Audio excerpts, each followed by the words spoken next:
But for right now, it's my pleasure to introduce to you Amanda Cordisco, Account Manager for Eighth Wall. She'll be leading a panel to talk about how to succeed in marketing and advertising in WebAR. There will be a short Q&A afterwards, so if you do have a question, we ask that you please approach the mic and speak into that so that we can all hear you. And now I'll pass it off to Amanda. Thank you.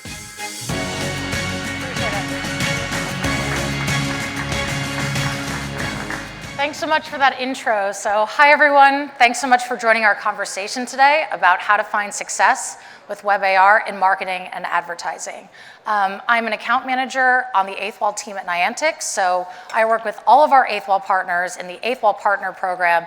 So I am so excited to be here today moderating this panel with a bunch of our partners who had traveled far and wide to be here to discuss how much they love WebAR. What we're going to be talking about is how to harness the power of WebAR, some key insights, some metrics into how to succeed using WebAR, as well as how WebAR drives sales, and then most importantly, why everyone is here, is how you can get started using this tech today. So without further ado, please help me welcome our panelists to the stage.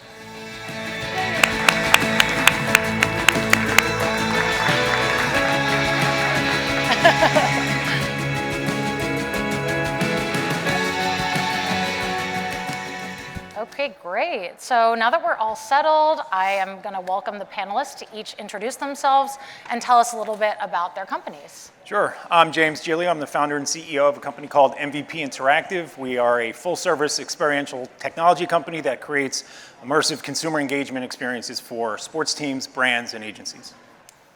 Hey everybody, I'm Evan Rose. I'm the founder and president of Rose. We too are an experiential agency focused on AR, but mostly in the photorealistic fashion retail space as well.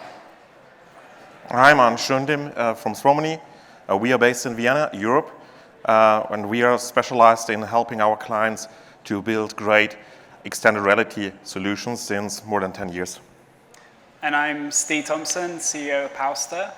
We do a lot for the entertainment industry, including a lot of augmented reality, WebAR stuff.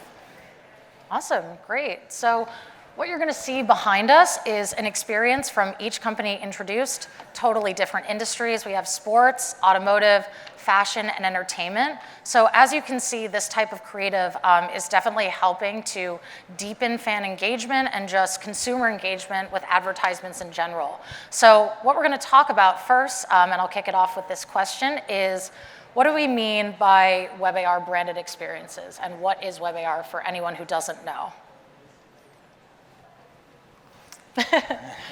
Well, all right. Well, obviously WebAR brings the opportunity for brands to really connect with their consumer without the resistance of that call to action of a third-party downloaded app, right? And so being able to build immersive experiences with a web browser or the trigger of a QR code has really opened up the opportunity for brands similar to ours, as you see with the Tennessee Titans, to sort of provide consumer engagement experiences with or without a particular live event, right? And so for our particular market, they talk about fan experience, and a fan experience is really a holistic picture of what it means to connect with a brand, an event, or an experience that you have to factor both at the live event and outside of that. And so WebAR really opens up that realm of possibility for your consumers and brands to stay connected regardless of what's happening in real time.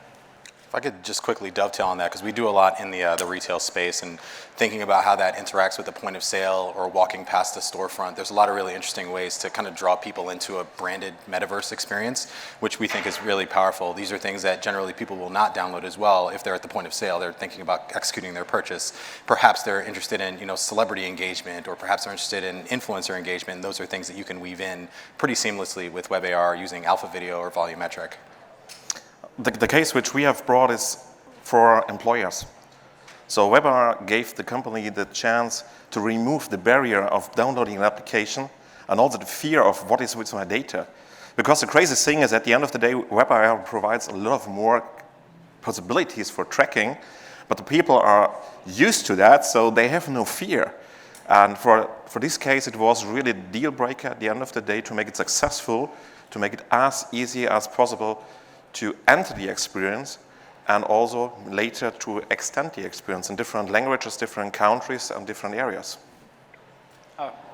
Well, yeah, I mean, most of it's covered, but for me, WebAR is just allowing all those augmented reality experiences you see on native apps, like all the Niantic apps and also the social platforms, to exist outside of those environments, which has much more accessibility for users, especially internationally, where some of those apps might not be as popular, allowing for marketing a big, wider reach. Great. So when you're pitching WebAR to clients, how do you market WebAR? How do you talk about it with them? And what is the added value that you are selling to them as you're discussing in all of your different industries? Sure. As we all referenced, I mean, I think the absolute net benefit is the scalability of its use case, right? And so I think that's really been a game changer for the industry, for companies like ours, in that, again, when you're a live event technology company in a realm of no live events, you know, you have to get smart quick. And but you know, a brand's duty is really to engage with their consumers and really maintain that connectivity. And so for us, being able to really showcase the scalability of these experiences has been really helpful for us. Definitely. Yeah, I mean, I think there's a really interesting sort of socioeconomic element to it as well, because of what we've all been through in the last 2 years.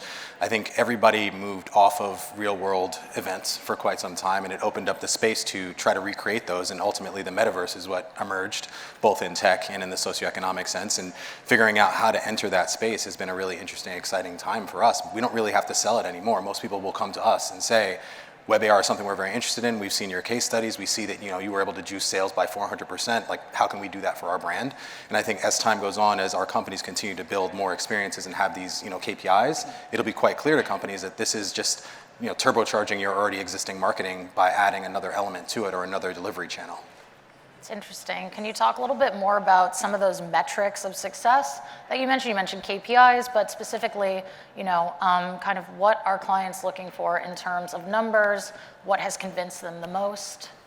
Yeah, we typically will take things from a perspective of where is the user going to be and what do we want them to take away from the experience. If we want them to make a purchase, if we want them to submit an email, if we want them to talk about the brand on social, and we design all of our experiences around those goals based on where the user will be. Typically the KPIs, they'll start with how many minutes the user has dwelled, how many objects they interacted with, whether they click the CTAs, but then you get into things like the conversions of sales and integration into CRM and other things of that nature. It's very similar to normal marketing, but what we find is that when you increase the level of immersion by making it more than one channel, so more than just visual, if you add in haptic, if you add in audio, if you add in that additional spatial layer to things, you get a lot more immersion and a lot more conversion as a result.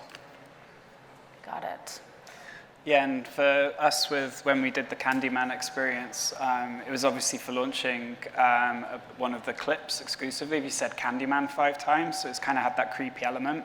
But we brought in voice audio recognition technology, which you can't do on a lot of the other platforms. So having access to all the capabilities of the web meant that we could do that. That generated an enormous amount of press because it had an innovation aspect to it.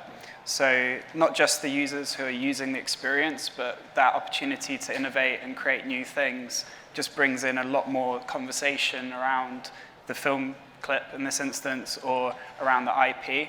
So that's a really attractive thing for people who have really good IPs to be able to use WebAR to generate hype and get people interested in it. So for us, success is the amount of people who are exposed to that thing, right? That's like marketing. So being able to push that innovation element and get press and recognition and everyone talking about it and sharing it on social the clients really love that part of it. I think if it comes to KPIs, it's very different, the point of view.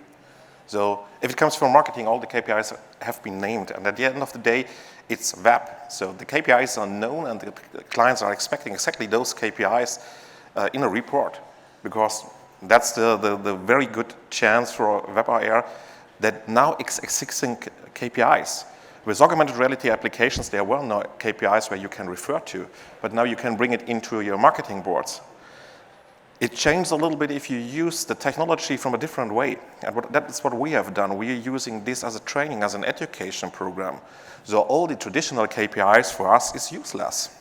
Because at the end of the day, it's about how long have the people spent in the training, have they really passed through the training steps, have they enjoyed the training, and have they made the certificate? And this means at the end of the day, we need to create something which is innovative on the one hand side, but on the other side also transporting all the needs of the clients. And if you run the whole training, you need to spend 8 to 12 minutes. And this is a long time where you need to bring a lot of things inside to bring the value into the application and also later to reach the expectations. And here the KPI was how we can train 30,000 employees around the world which are not able to travel and can learn about our brand. And the resources, we have trained more than 70,000 people. How could this happen? Because they say that this was that valued that we bring our agencies and partners also to that training to understand who we are and what we are doing. And that's at the end of the day always to the point of KPIs on the one hand side easy, on the other side you need to define it specific for your case. And I think for us too, it's, the good old days of WebAR 18 months ago, 24 months ago. When we went to the market, there was, it's an emerging technology, so we didn't have loads of, case studies to kind of report and showcase at the early onset of the opportunity. But, we were very transparent in terms of, the possibility of what could be done. And so again, just referencing this Titans experience, after the first 3 weeks, we were able to show, we partnered with another analytics company that showed the earned media value of the Twitter impressions, the social media impressions, as well as the traditional and regional stories was valued at over $1.5 million in earned media. And, so it was such a rewarding experience to kind of go back after, just a 30-day runtime with this experience to the brand to say, hey, not only was this incredibly impactful for your fan base, to the citizens of Nashville, but, now you can incorporate sponsorship or really monetize this data to a brand that can, help underwrite other experiences and sustain this particular one, in this example or others in the future. So, Yep, and so I think what is great about all these different types of experiences is that there are clear successful metrics. There was, minutes, like long-term minutes, which is crazy to think about in an advertisement that someone, wants to stay for 5+ minutes in some of these experiences. But I know, Steve, you talked a little bit about, adding voice recordings. Can you talk about some more different types of creative that's featured in WebAR? I know that you guys do a lot of volumetric capture, and others have experience with that as well, and kind of what that means for your clients.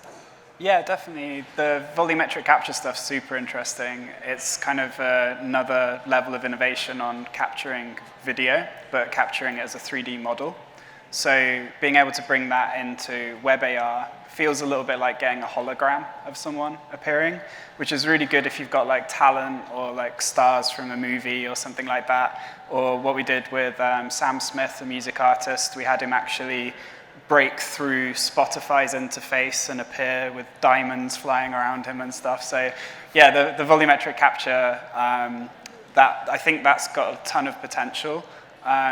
We've even done a live streamed volumetric capture in AR as well using 8th Wall, which was super interesting because you can just like have the person perform, but then people load them up in their living room and they can walk around. And so yeah, like a ton of potential in that space, especially for entertainment when you've got real good star talent and people want to see them appear there in their living room. It'd be like their dream come true. But yeah, and then with Sam Smith, it was cool because it was an added layer because it was on Spotify as well. So James talked a little bit about like brand sponsorships and more players getting into the game and accessibility. And so I think that's a great use case as well. I mean, Evan, for you, in terms of some of the fashion experiences you felt like, what is the added value that volumetric capture has brought you? Yeah, I mean, I think it's one of a few tools, right, that we define based on the use case. And I think volumetric is good for when you have really A-list level talent and you want to create, 3D experiences of them. But you can also do things with alpha video. So you can even create green screen videos, project them into spaces and make them look very real. And we do a lot with photogrammetry as well. So capturing 3D objects and making them be photorealistic. And that's something that we feel adds a ton of value because you can do really simple stuff, right? E-com to 3D, or you can do experiences that trigger off of a look and do things things like what we did here with Kate. It's a lot of really interesting stuff, I think, that you can do to add on to your AR experience with those different tools. I'm going to ask a dreaded question about the metaverse, everyone's favorite topic. But do you feel like kind of with discussions about the metaverse, have you had to update your strategies based on that?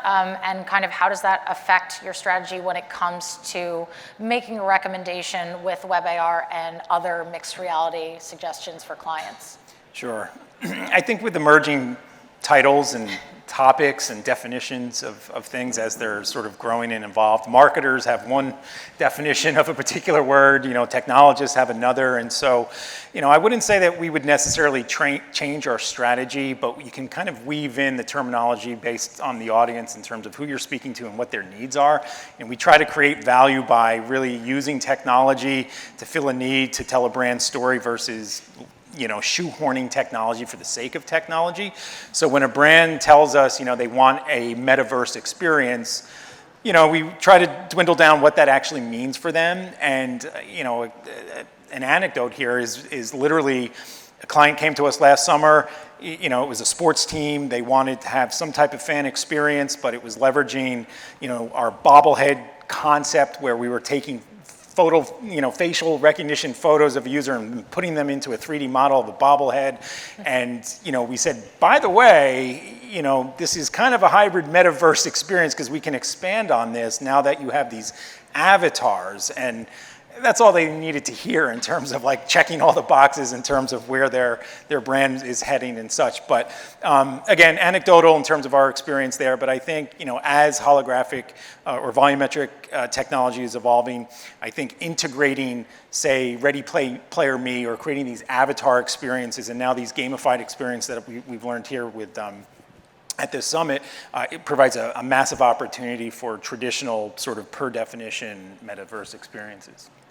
Yeah, I think, as we all probably agree, the metaverse and Web3 keywords, buzzwords are overstuffed. There are a lot of things wrapped into one, and typically we try to parse out the pieces that are meaningful from those. Otherwise, you get like a bunch of crappy NFT asks, which none of us want to do. So there's a lot of interesting stuff there. I think it hasn't changed our strategy, but I would say that it's a part of a more long-term, like 10-year strategy, right? Because I believe that we're right now at the era of the metaverse. We're like the Tupac brick phone, like Motorola StarTAC version of AR. This stuff is really cool, right? It's exciting. You want one. You want to be in the drop top with the new AR thing, but it's not what it will be in 5 years, 6 years, 7 years when the technology enhances. And I think the more we focus on what's possible in the greater tapestry of this whole space, I think the better off it will be, and it will be less of a fly-by-night, like this was cool for 2022, and more of a, this is now a fundamental shift in the way that we consume information, which is my belief. So do you feel like the web is the solution for that long-term planning, that long-term goal? I hope so if Apple gets their stuff together, right? Like ultimately WebXR could be the future if it's open and the protocol is supported by everybody. But if it's only, in certain sandboxes, it's going to be really very challenging to build it across everything like we do with HTML and CSS, right? Like we need that lingua franca to bring everything together, and everybody needs to get to the table and agree on it. So it is a big thing with WebAR right now where discovery is a little bit difficult. So organic discovery is a little bit fragile. Like people don't really find our experiences that way. It's always like paid and or owned, like we've said. But I think with the metaverse thing, and especially what the VPS technology that was announced in the keynote today, that looks super exciting because if you can attach things to the physical world and people can discover them organically, and we can do experiences, say, in cinema lobbies that people just naturally stumble upon, that will be like a bit of a game changer for WebAR discovery. But yeah, you couldn't do that before, but with the VPS stuff, I'm super hyped about that.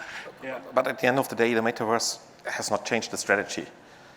Everything has been said, yeah, and we have a clear position to that. The metaverse is a nice concept and an idea for the future. And as soon as you have a smart glass and all the technologies are there, they are there, they're not there, and they are connected, then you step into the metaverse. So we have to look a little bit, what is needed for that step? And at the end of the day, we're talking about content. And one is the whole topic about avatars. The other topic is about the whole topic about something with video. And then it comes to 3D objects. So you need a pipeline for that. And for some of our clients, we say, okay, you want to go to the metaverse? Let's start doing something in AR. and start to create a pipeline of 3D models that you can start your experiences in the future.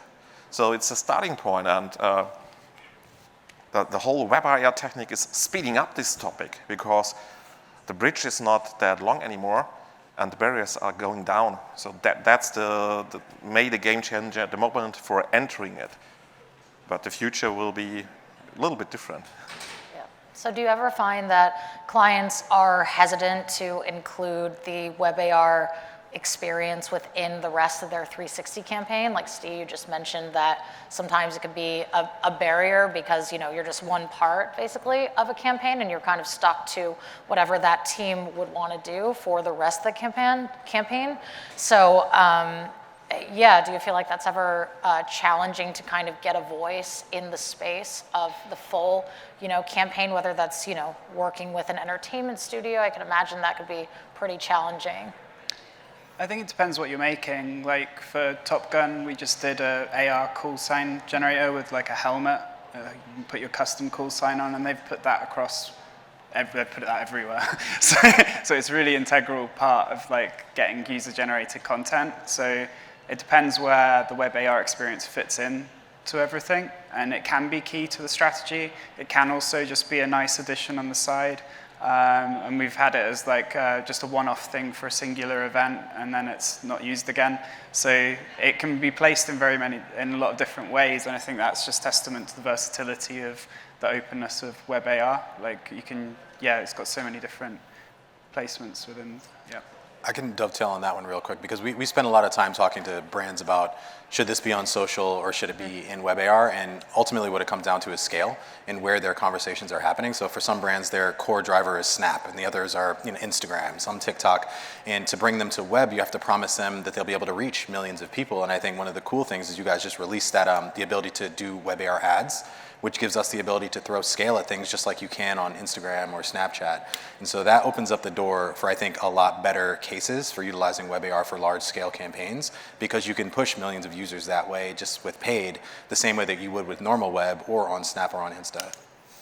And we used web really as an advantage, a competitive advantage. With a lot of our clients, they're still sort of traditional in driving app downloads, where they have established applications for their team or their particular brand or even in an event.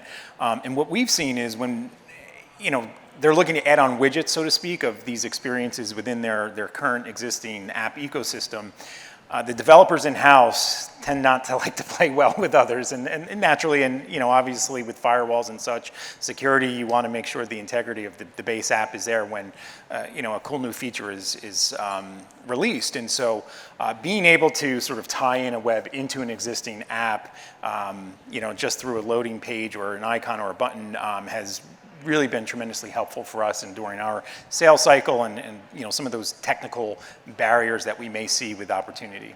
Are incentives for the user kind of tied to that? I know that you do a lot of sports experiences, specifically the one with Madison Square Garden that you did most recently. How do you incentivize users to go through the full experience with WebAR? Well, that's a great question. With that example, so we built an augmented reality commemorative cup with Madison Square Garden. It was the 75th anniversary of the NBA, as well as there was some memorial with the NHL as well. And so with the New York Knicks and the New York Rangers, they played together at the same facility. And so we spoke to their brand, we spoke with the team. We wanted to really allow a traditional point of sale strategy weave into technology. And so we came up with the idea of, over the course of 7 months, the team was going to release a individual commemorative cup based on the player that they're commemorating, right? And so we're building out, and this was another feature of being able to scale and update content, and the web has made that tremendously simpler in the sense that every 30 days we had to spin up new content because there was a new player release. And so being able to incentivize the facility to not only market that, but then, I remember growing up in the 80s and the 90s, getting Happy Meals where you would just collect all the widgets that came with a Happy Meal. This is really the current version of incentivizing users to collect the full commemorative experience and then know that you're going to get a unique engagement with each purchase of a $25 beer or whatever they were selling in those cups. So. And Arnie, I would also direct this question at you because the experience that we have here featured with Porsche, that was, an internal experience for employees. How did Porsche incentivize their employees to use the experience, go through training? I think you cannot use Porsche as the typical brand. There is so much emotion inside. The experience was known from the fans, which is not a public experience, before it was launched for the employees. There is so much emotional power in the brand. They sent it out with one newsletter. So communication was quite simple. We are here, here's something new, try it out. And it goes. And also this idea of extending it was not driven by the client, it was driven by, hey, we have here, you have something cool, can we may use it? I would use another different example, which we have here working for Vorwerk, which is producing hover cleaners and Thermomix. I think it's also a brand which is known in the US. And they use this for promoting their products. And they use it in social media for telling, hey, here's something new, try it out. And then they bring it into the purchase process. So at the end of the day, they're using the existing material, which also you have done. At the end of the day, it was a social media campaign, which communicate the experience. And what we are doing is we provide in a regular way new content, that there is something new that you say, hey, that's still cool, and you start sharing, you start talking about this, and you just extend the campaign. And I think that's the methodology at the moment, how you make successful communication at the end of the day, using the things which the client know, social media. 10 years ago, when we talked about social media, everybody was saying, let's use banners. Now, social media is a communication tool for bringing augmented reality experiences. It's fair, it's working, and that's the success factor. And our job is to bring experiences in a regular way to this communication, which is mind-blowing, and the people are sharing it. So how do you stay on top of all the innovations, all the new things coming in the XR space in order to, I guess, continue to refresh your portfolio and offerings with each of your companies? That's a very good question, and it's been a challenge over the last 8 or 9 years for a company like mine, because as I mentioned, from a technology perspective and a marketer's perspective, both move very quick, and one's finickier than the next. And so I think what it comes down to is really, at least the strategy that we try to do, is really delve deep into what the brand goals and guidelines are and what their key pillars are, and having the body of work, and similar to your agency, being full experiential, you're able to kind of use some IP from previous experiences or technologies into emerging ones and new ones. And so for us, our strategy is to really try to think of a holistic solution for the particular brand and what they're looking to accomplish, and then navigate them or educate them in a particular technology. I can say that staying on the cutting edge of AR is awesome, because we're doing this stuff and we're getting paid to do it, and I feel like I'm like a kid in a candy shop.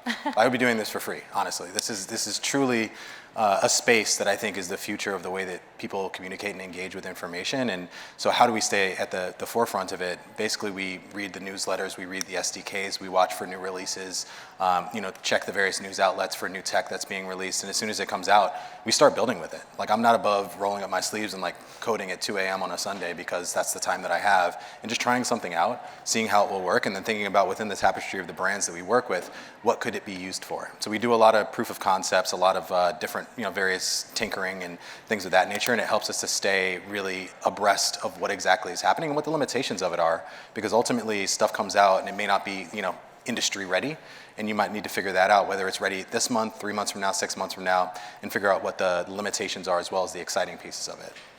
I think that's a very good thing, and I want to jump here, because reality is matching reality. And these are two different things. Our reality is this technology is moving that fast that we really need to stay and spend Saturdays and Sundays and enjoy these things, and you really need to love the job to be on track. The other reality is the clients are behind us and far away sometimes from us. So if you see the cases which have been popped up the last 2 to 3 years, It's cases which we have done 2014, 2012. It's still, you track a V card and something is popping up. And I'm not talking about these great cases which on stage has been presented. It's what you regularly see and what your daily client talk is about. And that's then coming to the experience. Okay, we are here and we can give you this in the future, but we are now also, you are here, so we need to educate you that you can start now for being ready in 3 months for the next experience. And then you have to come to the client, by the way, this is now all shit because technology has improved. Sure. So that's, on the one hand side, it's about education yourself, but on the other side, it's also expectation management to your employees from our side, but also to our clients, because our staff wants to do the latest things. They are not interested in doing something which has been 3 years old, but they have to do it. At Powster, we're in a fortunate position where we get crazy IP to work with, like these movies, and oftentimes it'll start with an idea, and then we figure out how to do it. Sometimes it's not possible, they might have to scale it back, but we go and look at the technology to do it. So like for First Man, we came up with the idea of AR the moon, and then we pitched it, and then we went away and figured out how we'd actually do that. Like, how do you do computer vision technology in browser to detect the moon over a street lamp or a ping pong ball? And then had to figure out to create a way of figuring it out. So oftentimes we'll like land on the technologies that match the concept. But then alongside that, obviously, it's all about the talent of your team, like having incredible developers, incredible designers, getting them involved in idea sessions as well, and just knowing what technologies are available to you as a business, so that when you're going into ideas, you've got some of those things floating around in your head and like, oh, we could use that, we could use this, and finding the tech that matches. So yeah, I think that's how we've kind of like always tried to push it, just starting with the concept and then figuring out the tech to make that happen. Yeah. I think that's all really good advice for everyone here as we're learning about so many new offerings today. We have a few more minutes for some questions, so if you would like to ask a question, could you walk up to the microphone over there? Yes, thank you. All right, can you all hear me? Okay, great. Good afternoon. Thank you for this talk. It was a really good panel. So I guess I have a question regarding discoverability, and Steve brought up a really good point. For WebXR, it's very hard to get people to discover the filter. So it seems like these campaigns, the brand is paying these filters via like a paid sponsorship via like TikTok or Snap or whatnot. And I'm wondering if you have any data regarding organic traffic. So for example, like if I DM a filter or lens to a friend via TikTok, Snap, Instagram, or WebXR, like do you have any data on what type of organic traffic is being generated instead of like, let's say I'm sharing like a filter with instead of like paying a video, for example, it's like, oh, I'm sharing this filter to my friend, and then it multiplies and multiplies. I'm wondering if you all have any data on that. Thank you. I can speak a bit to that. So within the native platforms, the attribution is not super great. They don't give you a ton of great analytics. But one thing that we typically will do is if we're doing shares through SMS or shares through email or any other channel that we can control, we'll add UTMs or we'll add query parameters. And those query parameters are what we ultimately will track using either custom events or variables in web analytics. And so that's how we will typically do that. But within the platforms, we're limited by the platform's ability to do the analytics. Yeah, like I mentioned, it's definitely an issue for WebAR right now, like the discovery portion, the organic bit, the first finding out about it. Obviously working with entertainment brands, they have big audiences, big social networks, big like people they can reach, that they can like put the message out and get people engaging. So kind of stats-wise, it depends on how big that audience is for the organic, and like people sharing it afterwards. It's only relatively recently that it's actually got quite good at being able to like share straight to Instagram. So we haven't done too much of it, but yeah, like going from the WebAR, probably about, I think it was less than a year ago, you couldn't actually record videos of your experience of WebAR. So, you know, these things are like new that you're able to like now create a custom lens that can be shared into Instagram. So I think, you know, in terms of data, we're probably going to see more of that as people start utilizing that new tech that's available, and making that user journey more seamless for the sharing. Yep. That's crazy. I guess the final question to add on to that is there like an Apple Clips version where like that filter could be like a GIF that plays like on a DM, for example? So I'm just thinking about the organic traffic funnel. So Sorry, could you repeat? So like, you know how like Snap or TikTok you have like a GIF playing in the filter whenever you DM like a friend? I'm wondering if WebXR has that option for some of the filters, or maybe that's not available for every filter. You can customize. I mean, if you think about if you share a URL with somebody and then they go to the web page, you can customize that web page however you want, even before they get into the experience. So with Eighth Wall, it works in VR headsets, desktop, and mobile. So we've seen a lot of customized like home screens. But I know what you mean in terms of like specifically the message. I think we see with influencer marketing, a lot of people organically sharing recordings of them interacting with the experience. That's another method too. I'm not sure if that answered your question. It kind of does. It's a challenging topic. I'm just really curious about. Thank you. I appreciate it. Yeah. Hi, this one's for Steve. Two quick questions, Steve. Did you use Google Voice for Candyman, or did you make ML models, audio models? Yeah, we did. I believe we did use Google Voice, yeah, and we had to do it in a lot of different languages. Sure. So it was thousands and thousands of clips to do that. We did experiment with quite a few different technologies for it, but ended up with that one. But yeah, like sometimes for like the AR the Moon thing, we'd use Google Vision, but then add our own technology on top to narrow it down even more. So it's, again, kind of one of the advantages of WebAR is you've got that flexibility to go outside the scope of the toolkit that might be dictated to you by the native platform that you're developing inside. So you've got like that freedom. But yeah, there's so many different approaches you could have done for the voice recognition. And that's part of the challenge, is finding the right one, yeah. Second quick question is, do you shoot your own volumetric capture, or do you use a third-party vendor? So there's Volumetric Capture Studios. It's actually, we shoot music videos and stuff like that as well. Volumetric Capture is way easier. You don't need a lighting guy. You don't need any of that. So you shoot your own? Set up. Yeah, so we'd go down to the studio. You'd hire the studio, get the talent in. But literally all you have to do is like get them to perform. All the cameras, everything's set up. You don't really even need any production sheets or anything like that, and you get your footage given to you. So there's a volumetric capture studio in LA and London that we partner with. There's MetaStage and Dimension. So Chris, what's her name? And there's some of the movie studios have their own capture studios now as well. Great, thank you. On the lot. Yeah. But adding on to that, I don't know if your question was based on sort of budget restrictions or anything of that nature, but it sounds like you have great clients that can underwrite, volumetric capture studio, because that is an expense in the overall production that not always you'll see those budgets, but there are other solutions that we're exploring with. We do a lot of work with Connect or 3D cameras that now can do real-time stitching and live volumetric, that you can bring the studio to you or to your set or to where the talent is. So it is emerging, right? And so I'm excited for VolCap as an industry as it progresses forward. Definitely, I think we're all going to see a lot more of it. Yeah. I just had one quick question. Is there any sort of like data that's specific to using WebAR that you might not be able to capture in other forms of marketing that brands have found specifically useful or interesting as far as when they're engaging with their customers or potential customers? Spatial data. It's not a super gray area right now, but with the camera and the accelerometer, you do have access to the world coordinates of the user, and you could potentially see analytic solutions that create a world and then show where a user moved through that space, much like Walmart knows where you're moving through their space. It's something that is not commercialized just yet. It's something that's still in like the dabbling phase, but there's some really interesting data you can gather.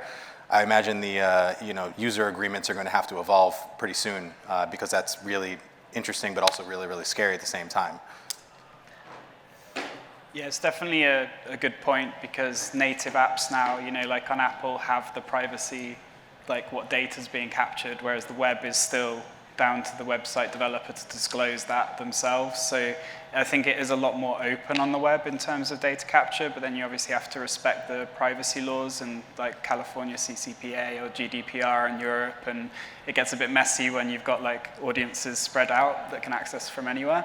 So the data capture, I think, is very open compared to like doing a native AR experience on Spark AR or Snap Lens. You don't really get very much back compared to what you could get on the web, but then, yeah, all the complexities come with the legalities and the privacy policies and all of that you have to have the legal team.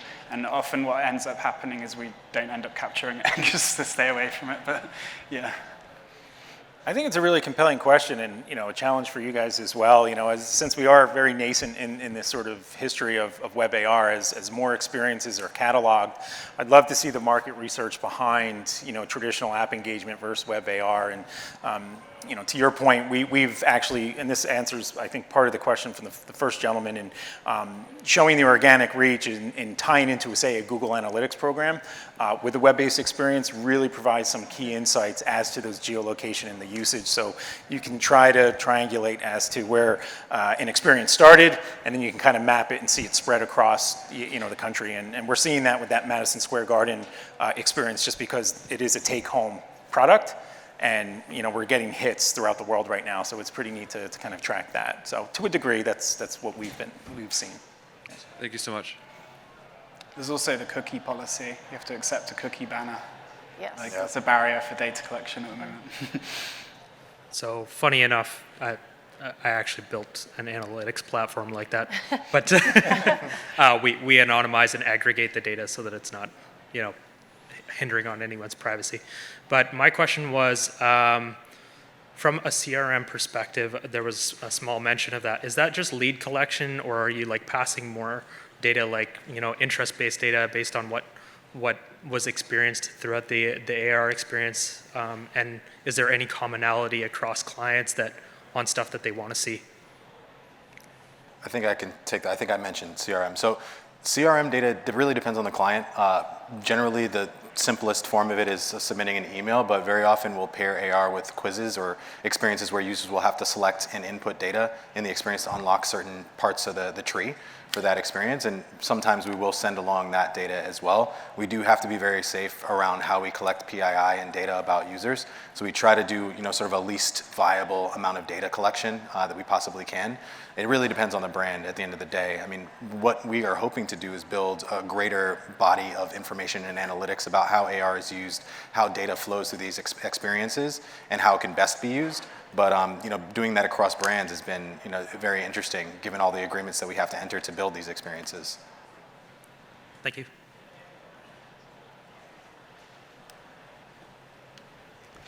Okay, great. Well, we're just at time, so I just wanted to thank our panelists for being here today, and thank you guys for joining us.